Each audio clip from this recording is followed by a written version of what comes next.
नमस्कार, स्वदेश न्यूज के इस खास बुलेटिन में आप सभी का बहुत स्वागत है। मैं गरिमा श्रीवास्तव आपके साथ। इस बुलेटिन में के जरिए हम आपको 5 विंडो भी दिखाएंगे और इस 5 विंडो के जरिए हम आज आपको 5 बड़ी खबर दिखाने वाले हैं। जहां राष्ट्रीय जनतांत्रिक गठबंधन को लोकसभा चुनाव में 293 सीटें मिली, नरेंद्र मोदी को एनडीए का नेता चुना गया है, सभी घटक। तो अब आपको इस 5 विंडो के जरिए 5 बड़ी खबर आपको दिखाने वाले हैं। जहां 9 जून को शपथ ग्रहण हो सकता है और इसके बाद आपको दूसरी बड़ी खबर दिखाएंगे जहां विपक्ष में इंडिया गठबंधन है और राहुल गांधी को बड़ी जिम्मेदारी मिल सकती है। वही तीसरी खबर जुड़ी हुई है नीतीश कुमार के डिमांड को लेकर के, जहां उन्होंने वित्त मंत्रालय, रेल मंत्रालय की मांग की, ऐसा सूत्रों का कहना है। वही चौथी खबर होगी जल संकट पर सुप्रीम कोर्ट ने सुनवाई की है और इसके साथ ही हिमाचल को निर्देश दिए हैं कि यमुना में जल छोड़ा जाए। और 5वीं और आखिरी बड़ी खबर है उत्तरकाशी को लेकर के, जहां उत्तरकाशी में बड़ा हादसा हुआ है। तो इस 5 विंडो के जरिए हम आपको 5 बड़ी खबर दिखाने जा रहे हैं।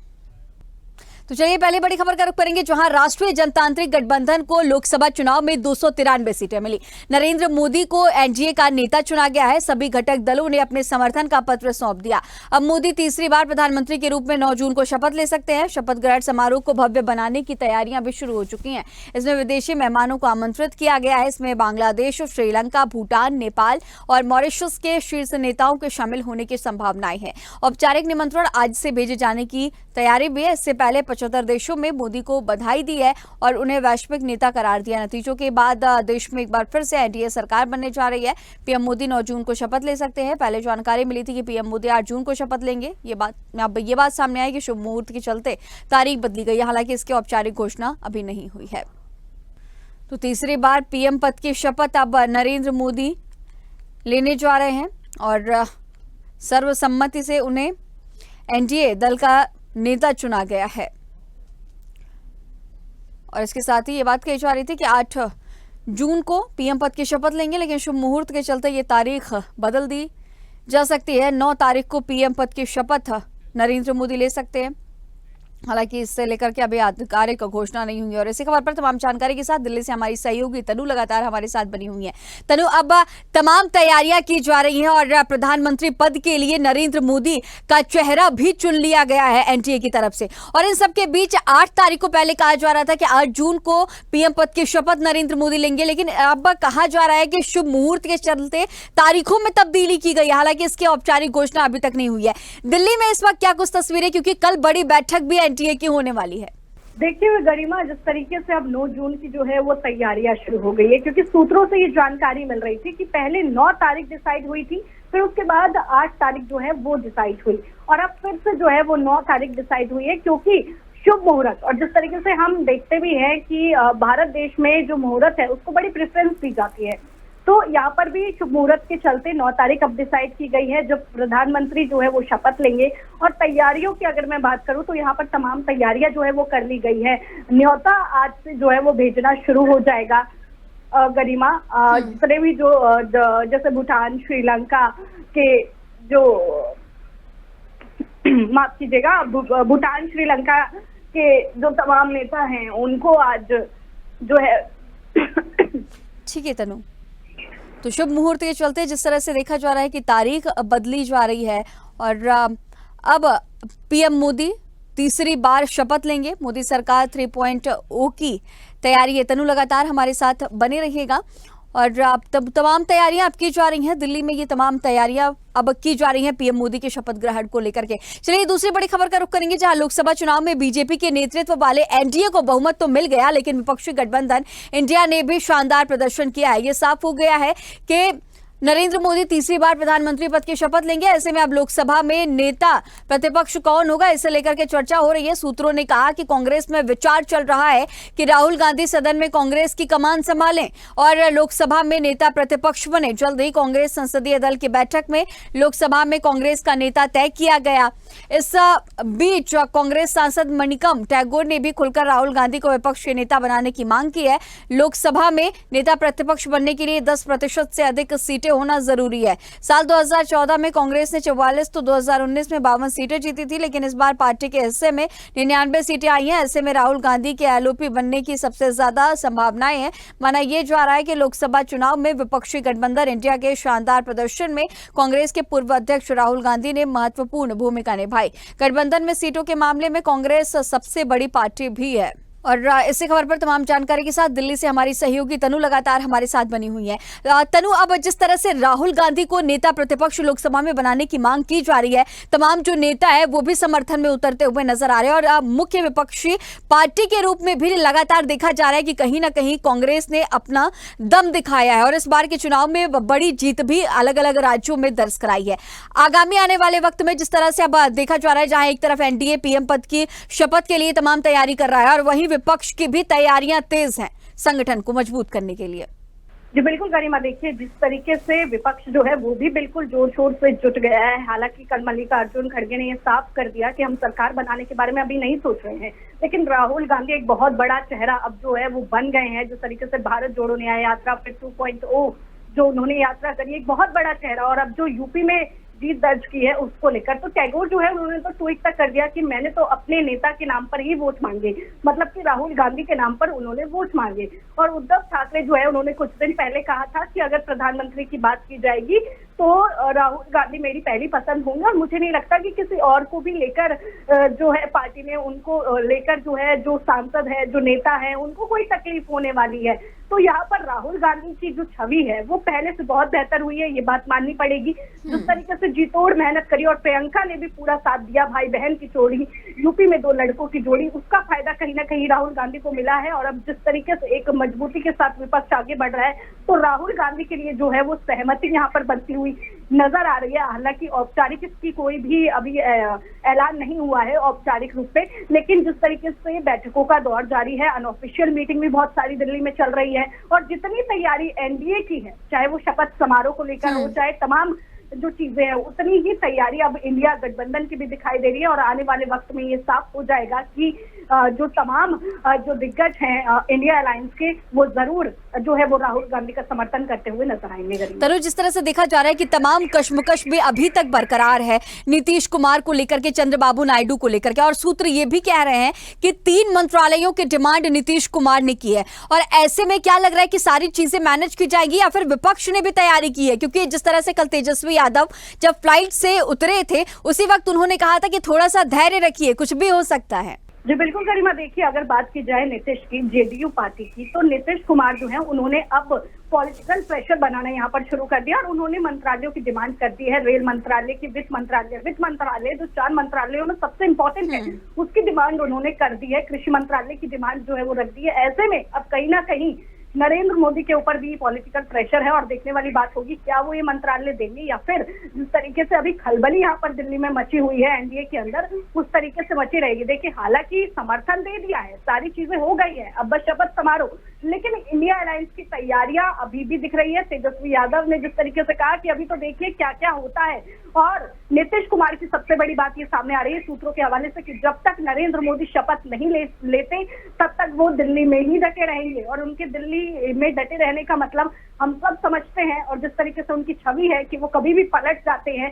कभी इधर कभी उधर, तो ऐसे में इंडिया अलायंस ने अभी भी खुला ऑफर जो है वो दे दिया है और आने वाला वक्त जो है वो तस्वीर साफ कर देगा कि क्या कुछ जो है वो सियासी ये जो घमासान चल रहा है इसमें क्या कुछ ऊपर नीचे हो सकता है। तो जिस तरह से 4 जून को सभी को इंतजार था और 4 जून को जब परिणाम सामने आए उसके बाद अब आगामी आने वाले वक्त में भी तनु लोगों को इंतजार है। और इसके साथ ही ये बात भी कही जा रही है कि शिवराज सिंह चौहान को भी बड़ी जिम्मेदारी सौंपी जा सकती है बीजेपी के राष्ट्रीय अध्यक्ष के। तमाम तरह के कयास लगाए जा रहे हैं और वही विपक्षी दल के जो तमाम लीडर्स हैं उनमें भी जो बदलाव है वो भी अलग अलग पोजिशन, अलग अलग डेजिग्नेशन भी मिलने की तैयारी।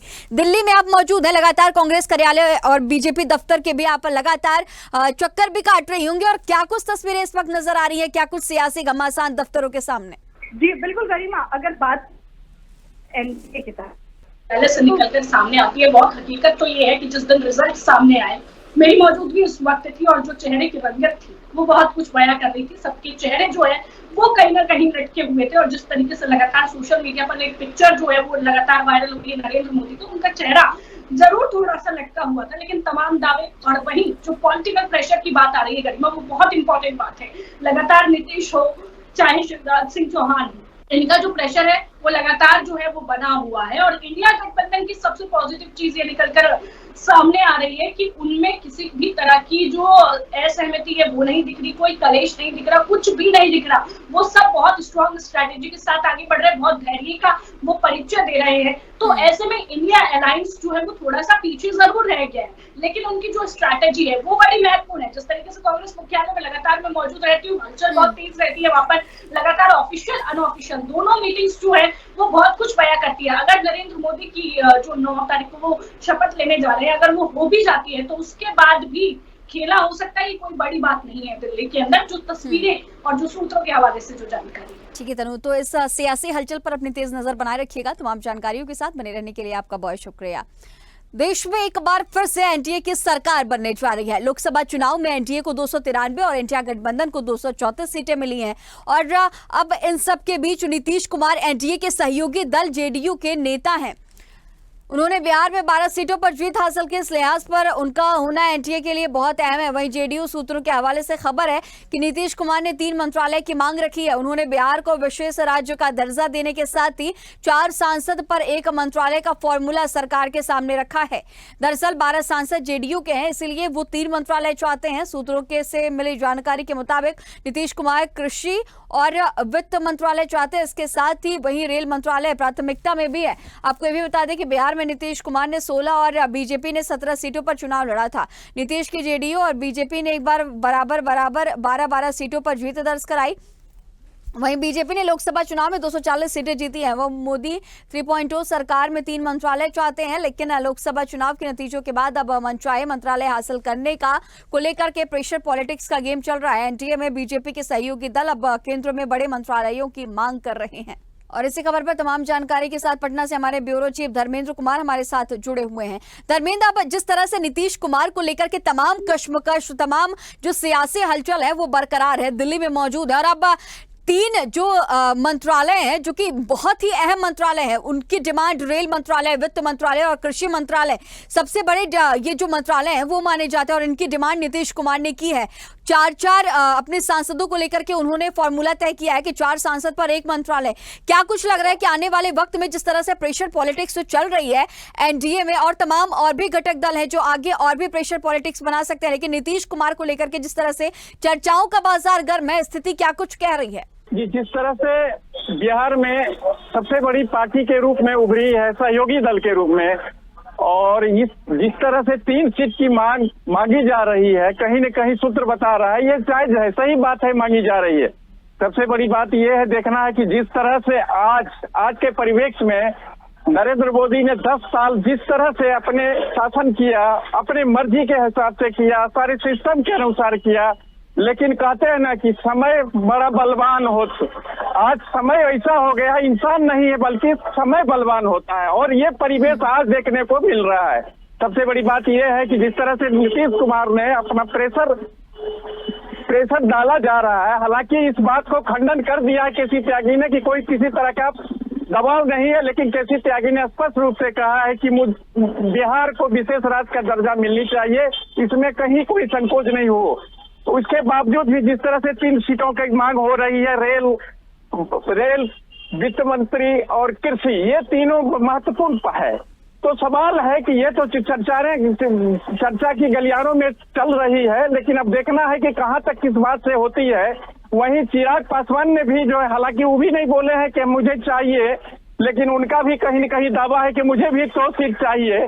वहीं पूर्व मुख्यमंत्री जीतन राम मांझी 1 सीट है, वो जो खुद जीते हैं, तो उनकी भी मांग है कि मुझे भी मिलनी चाहिए सीटें। तो तमाम अटकलों की बाजार जिस तरह से अभी चल रही है, तो कहीं न कहीं लगता है कि बीजेपी पर प्रेशर है और दबाव रहेगा, इसमें निस्संदेह। जिस तरह से उन्होंने 10 साल की फील्डिंग अपने मनमानी से किया है, न किसी से पूछना, न तक ये जो भी सिस्टम हुआ है वो अपने अनुसार वो 10 साल चलाया। लेकिन इस बार की जो है, और शायद नरेंद्र मोदी भी ने ऐसा सोचा होगा कि इस तरह का समय मुझे आएगा कि सब सहयोगी दल को एक साथ लेके चलना पड़ेगा, ये शायद कल्पना से बाहर थी। लेकिन जिस तरह से दिल्ली हो या पटना हो, जिस तरह से हर खेमे एक दूसरे में बैठक कर रही है, बैठक का दौर जारी है और निष्कर्ष जो निकलना चाहिए वो अभी तक नहीं निकल रहा है, जिस कारण से शपथ ग्रहण समारोह की तिथि आगे पीछे हो रही है, बल्कि निश्चित नहीं हो पाई है। तो इन कवायद को देखा जाए अगर, तो कहीं की प्रेशर की पॉलिटिक्स चल रही है। वक्त बताएगा कि ये समय कहां तक बदलता है, वो तो समय बताएगा। ठीक है धर्मेंद्र, आगे भी नजर बनाए रखिएगा। तमाम जानकारियों के साथ बने रहने के लिए आपका बहुत शुक्रिया। तो सीएम नीतीश ने 3 मंत्रालयों की डिमांड की, अब देखना होगा कि किस तरह से सारी चीजें बीजेपी मैनेज करेगी। चलिए अब चौथी बड़ी खबर का रुख करेंगे, जहां दिल्ली जल संकट पर सुप्रीम कोर्ट ने अहम फैसला सुनाया। गुरुवार को सुनवाई के दौरान कोर्ट ने हिमाचल प्रदेश को 137 क्यूसेक अतिरिक्त जल छोड़ने का निर्देश दिया और कहा कि हिमाचल प्रदेश द्वारा छोड़े गए अतिरिक्त पानी के प्रवाह को हरियाणा सुगम बनाने का काम करे। दिल्ली जल संकट पर सुनवाई के दौरान शीर्ष कोर्ट ने कहा कि दिल्ली सरकार को पानी की बर्बादी नहीं करनी चाहिए। कोर्ट की ओर से हिमाचल प्रदेश को 7 जून को अतिरिक्त जल छोड़ने का निर्देश दिया गया है। साथ ही उसे हरियाणा को पहले इसकी जानकारी देनी होगी। न्यायमूर्ति पीके मिश्रा और न्यायमूर्ति के.वी. विश्वनाथन की अवकाशकालीन पीठ ने मामले की सुनवाई करते हुए कहा कि हिमाचल प्रदेश और सरकार को कोई आपत्ति नहीं है और वो इसके पास उपलब्ध अतिरिक्त जल छोड़ने को तैयार है। सुप्रीम कोर्ट ने मामले की अगली सुनवाई के लिए 10 जून की तारीख तय की है।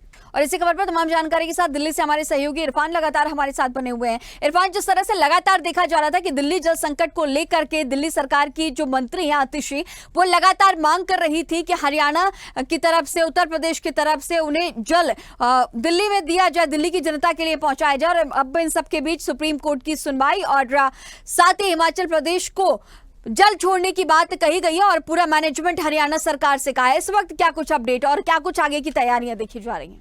तरह दिल्ली में जल संकट को लेकर हाहाकार मचा हुआ था, उसके मद्देनजर दिल्ली सरकार ने सुप्रीम कोर्ट में याचिका दायर की थी, जिसमें दिल्ली सरकार ने जो आरोप लगाए थे हिमाचल हरियाणा सरकार को लेकर, जो जिस तरह के आरोप लगाए थे, जल प्राप्त नहीं हो पा रहा है पूरी मात्रा में, जिसकी जिम्मेदार हरियाणा सरकार को बताया जा रहा था। लेकिन आज सुप्रीम कोर्ट ने स्पष्ट कर दिया है, जो फैसला सुप्रीम कोर्ट ने दिया, बड़ा चौंकाने वाला वो फैसला दिया है। सुप्रीम कोर्ट ने हिमाचल सरकार को, यानी हरियाणा सरकार को जो आदेश दिए हैं, दिल्ली के हिस्से का पानी उसको बराबर दिया जाएगा। सोमवार को जो है ये सारी प्रतिक्रिया पूरी कर दी जाएगी। इसके लिए दिल्ली सरकार की आतिशी मालिनी को अगर हम कहें, आतिशी मालिनी ने दिल्ली जल संकट को लेकर काफी आरोप जो है वो केंद्र सरकार पे भी लगाए थे और कई टिप्पणियां उन्होंने हरियाणा को लेकर की थी। लेकिन अभी अगर बात करें तो एक बड़ी राहत दिल्ली वासियों के लिए है। जिस तरह सुप्रीम कोर्ट के आदेश आए हैं, तो लगता है कि अब जल संकट जो है दिल्ली में वो लगभग समाप्ति पर है। ठीक है इरफान, आगे भी नजर बनाए रखिएगा। तमाम जानकारियों के साथ बने रहने के लिए आपका बहुत शुक्रिया। दिल्ली जल संकट पर सुप्रीम कोर्ट ने बड़ा फैसला दिया है। चलिए 5वीं और आखिरी बड़ी खबर का रुख करेंगे, जहां उत्तराखंड में खराब मौसम के कारण कर्नाटक के 9 ट्रैकर की मौत हो गई। वायुसेना के मुताबिक भारतीय वायुसेना ने 3 लोगों को सुरक्षित बाहर निकाल लिया, साथ ही 5 ट्रैकर के शव बरामद किए हैं, जबकि 3 शेरपाओं और 4 ट्रैकर के शव आज लाए जाएंगे। ये बात भी सामने आई है कि मनेरी की हिमालयन व्यू ट्रैकिंग एजेंसी ने 29 मई को उत्तरकाशी से 35 किलोमीटर लंबे ट्रैक के लिए 22 सदस्यों की एक टीम भेजी थी। टीम में कर्नाटक से 18 ट्रैकर, महाराष्ट्र से 1 और 3 स्थानीय गाइड शामिल थे। वहीं भारतीय वायुसेना ने एक्स पर एक पोस्ट में बचाव अभियान का विवरण और अभियान के लिए तैनात किए गए हेलीकॉप्टर की तस्वीर भी शेयर की है। और इसी खबर पर तमाम जानकारी के साथ उत्तरकाशी से हमारे सहयोगी विनीत हमारे साथ जुड़े हुए हैं। विनीत, उत्तराखंड में के कर्नाटक के 9 ट्रैकर्स की मौत हुई है, बेहद दुखद है और इसके साथ ही तमाम जो लोग हैं उन्हें वो लापता हैं, उन्हें भी उनकी भी तलाशी की जा रही है वायुसेना की तरफ से। इस वक्त क्या कुछ अपडेट है इसे लेकर के? उत्तराखंड में ये दूसरा हादसा माना जाए, क्योंकि एक द्रौपदी डांडा वाला मैटर हुआ था जिसमें लगभग काफी लोगों की जान गई थी, और आज एक बार फिर जो ये मामला आया है, शस्त्रताल में 22 जो ट्रैकर हैं वो गायब, वो रास्ता भटक गए थे, जिसको लेकर आनंद फानन में आपदा प्रबंधन टीम से लेकर तमाम टीमें यहाँ पर अपडेट मोड पे रही। लगभग इसमें जो मौत की जो संख्या है वो लगातार बढ़ी, तो 2 लोगों की मौत हुई है, उसमें लगभग 5 से 6 महिलाएं बताई जा रही है और उनका पोस्टमार्टम अभी अब से कुछ ही पहले जिला अस्पताल में करवाया गया और उससे समय बाद इनको उनके परिजनों के लिए भेज दिया गया है। जी गरिमा। ठीक है विनीत, अब जिस तरह से तमाम कोशिशें चल रही हैं, लोगों को ढूंढने की कवायद चल रही है, और इसके साथ ही आगे वायुसेना की तरफ से क्या कुछ जानकारियां और भी सामने आई हैं? जी गरिमा, बिल्कुल, लगभग 2 दिनों से जिस तरह से रेस्क्यू चल रहा था वो अब लगभग खत्म हो चुका है, क्योंकि लगभग जो 22 लोगों की जो टीम थी उनको ढूंढ लिया गया है, और साथ ही साथ 10 लोगों की जो डेथ हुई थी इनको हवाई हेली के थ्रू उत्तरकाशी पहुंचाया गया, और साथ ही साथ इनके परिजनों के लिए भी भेज दिया गया, और 13 लोग हैं उनको सकुशल उनके घरों के लिए प्रस्थान कर दिया गया है। जी गरिमा। ठीक है बनी, तमाम जानकारियों के साथ बने रहने के लिए आपका बहुत शुक्रिया। तो भारतीय वायुसेना ने कई लोगों को सुरक्षित निकाल लिया है और रेस्क्यू ट्रैकिंग में कर्नाटक के 9 लोगों की दुखद मौत हुई है। हमारे इस खास बुलेटिन में फिलहाल इतना ही। खबरों का सिलसिला लगातार जारी रहेगा, बने रहिए स्वदेश न्यूज के साथ, सबसे पहले देश।